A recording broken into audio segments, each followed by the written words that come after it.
Okay, this presentation is just to provide you with an overview of some of the major um, contributions of Rome in its entirety, uh, particularly what sort of the Virginia SOL is going to focus on. Not a whole lot to add here, but make sure you're able to recognize them, explain what they are, and explain, really any sort of impacts they may have on Rome or anything like that. Roman trading fosters the spread of ideas. We've talked about this extensively. They're also going to spread their ideas to conquered peoples. They're going to mesh with the local population. And even after the Western Roman Empire falls, many of these Roman ideals, which ultimately were based on a lot of Greek ideals, are going to survive. Western civilization is going to be influenced by the cultural achievements of Rome, whether it's government, society, politics, architecture, as you're going to see here, for many, many hundreds and thousands of years, still up to our present year here in the United States of America. Okay, you can see this. Take a look at our monuments. A lot of them have Greek and Roman ideals. Here you have the Pantheon in Rome versus the Lincoln Memorial here in Washington, D.C., just as an example. So let's talk a little bit about the Pantheon located in Rome. It was a Roman mythological temple, use of planetary gods. Remember, a lot of these gods' names we have for celestial bodies today, using architecture like columns borrowed from the Greeks with, of course, Roman ideals influenced in them. The oculus, the small opening at the top of the dome, and a dome structure itself. Yeah, the Colosseum, the most famous of these. I mean, you could find, similar structures to hold these games throughout the Roman provinces, but of course the one that everybody focuses on is the one in Rome. Rumored to have held about 50,000 people, which is a massive structure for the ancient world. Remember, tickets were free. They were to, entertain the mob, this large unemployed class that was in Rome, part of this whole bread and circuses idea.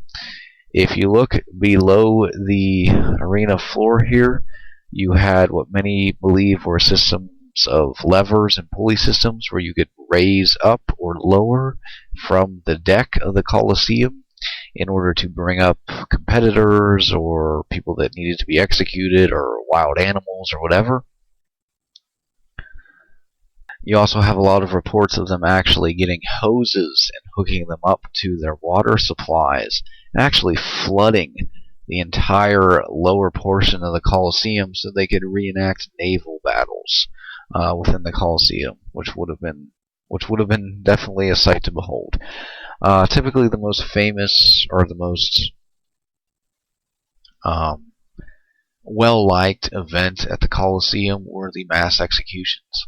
They weren't necessarily the gladiatorial contests. Along with the Colosseum, you have the Forum. It was the center, the town square, what we called the Agora. In ancient Greece, we're going to call the Forum here in Rome. Place to meet and greet, share ideas, just like the Agora operated in the old city-states of ancient Greece. It's a business district, it's a civic center, it's all these things rolled into one.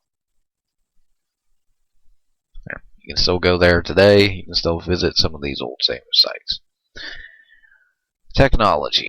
The most recognizable Roman architectural structure is the Roman arch. These arched doorways that you see all along the Colosseum. You see them in other buildings as well. It's a way to master the balance and the weight in architecture while still using minimal materials. So it was a cost saver by building their doorways with these arches instead of being straight across. It was stronger with using less material. So it's a great innovation, these Roman arches. Aqueducts, extremely important to large cities like Rome. Any sort of structure that we can see that brings water into Rome and other cities of the empire. You typically did not have the large water supply right in Rome itself or these other major cities, so you had to get it there somewhere. Basically what you do is you build a system of canals, a system of bridges that would take this water and just use the natural force of gravity to force it into Rome. Typically there would be a large central reservoir in which these aqueducts would flow into, and boom, you've got a water supply and you can sustain a large amount of people. Without these aqueducts, the city could no longer continue to grow. With these aqueducts, as we've seen, Rome grows to immense proportions.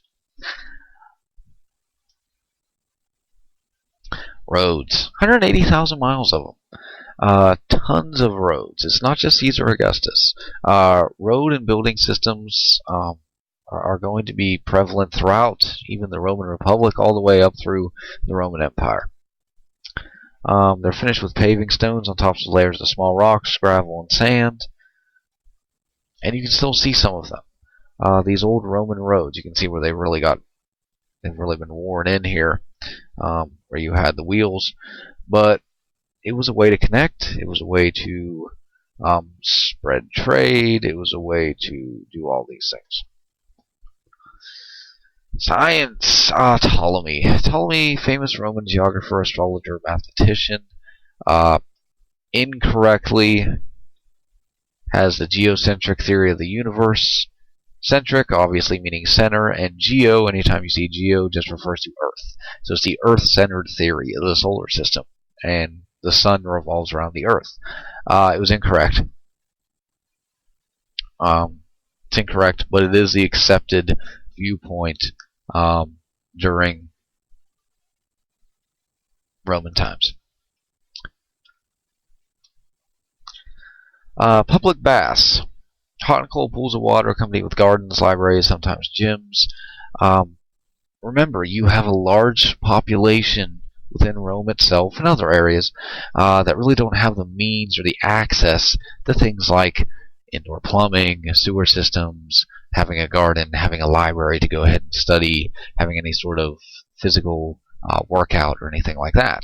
By having Rome provide it to the people, it gave them a place to meet and greet, but it also, it gave them access to things that they would not have, thus helping keep them in check. Public water systems, development of sophisticated sewage systems and aqueducts that once again is going to provide for public sanitation. Public health becomes very important. We're going to talk later on during Europe, the Middle Ages, plague hitting. But plagues hit all the time. If you have a cleaner society, these are less likely. Okay, so they saw public baths and water systems as a way to promote general health of cities.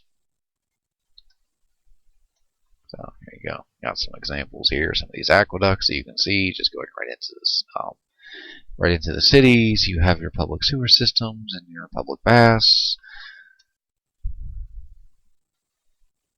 Medical schools, extremely important. Spread of the Latin language, extremely important. Okay. Uniformity of language. Latin isn't really spoken today, but it's the basis for most of the other languages that are common in the Western world. And we talked about this before. Remember, this presentation is pretty basic. Common coin system. Anytime you have a common monetary system, it is going to foster trade. Trade is going to foster trade of ideas, not only goods, and you're going to see the spread of a lot of these Roman ideals throughout Europe.